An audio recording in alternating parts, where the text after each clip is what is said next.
মেলায় আসবো আর প্রতিবন্ধীদের নাচ দেখবো না, এটা কি কখনো হয়?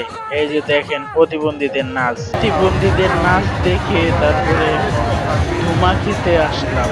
তো হ্যালো গাইজ, আসসালামু আলাইকুম। তো বৃষ্টির মধ্যে চলে যাচ্ছি জয়দেবপুর রথ মেলায়। তো সবাই ফুল ভিডিওটা দেখবেন এবং লাইক শেয়ার কমেন্ট করে দিন। অনেক দিন ধরে কোথাও যাচ্ছি না, ভাবলাম আজকে একটু রথ মেলা থেকে ঘুরে আসি। তো তার জন্যই যাচ্ছি রথ মেলায়। তো রাস্তায় গাজীপুর চৌরাস্তা পার হওয়ার পরে দেখি বৃষ্টি। তো বেশি বৃষ্টি পড়ে নাই, হালকা হালকা বৃষ্টি, পরে আবার থাইমে গেছে, একটু পরে আবার থাইমে গেছে।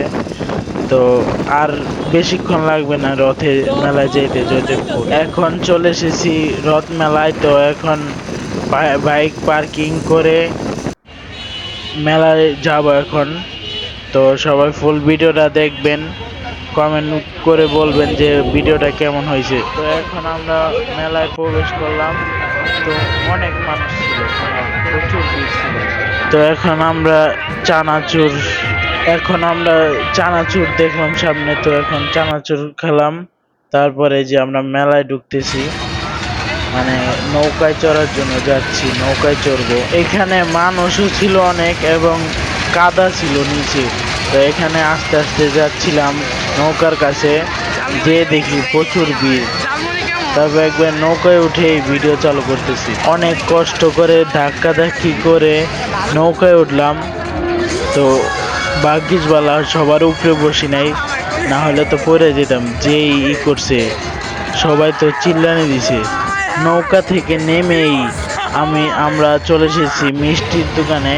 তো এখানে দেখতেছিলাম মিষ্টি, দেখেন কত বড় বড় মিষ্টি। তো এখানে থেকে সামনে দেখি ধোঁয়া, মুখ দিয়ে এটা খেলে বলে ধোঁয়া বের হয়। তো আজকে প্রথম ট্রাই করলাম। তো এটা মুখে দেওয়ার পর আমার মুখের অবস্থা পুরো খারাপ হয়ে গেছে। ওই ধোঁয়া খাওয়ার পর কিছু মিষ্টি খেয়ে বাসার উদ্দেশ্যে রওনা দিয়েছি। তো বাসার উদ্দেশ্যে রওনা দেওয়ার পরে দেখি ট্রেন আসতেছে। তো এই যে দেখেন ট্রেন যাচ্ছে। এরপর বাসায় চলে এসেছি। তো সবাই ভালো থাকবেন। আজকে এই পর্যন্ত, দেখা হবে পরের কোনো ব্লগে।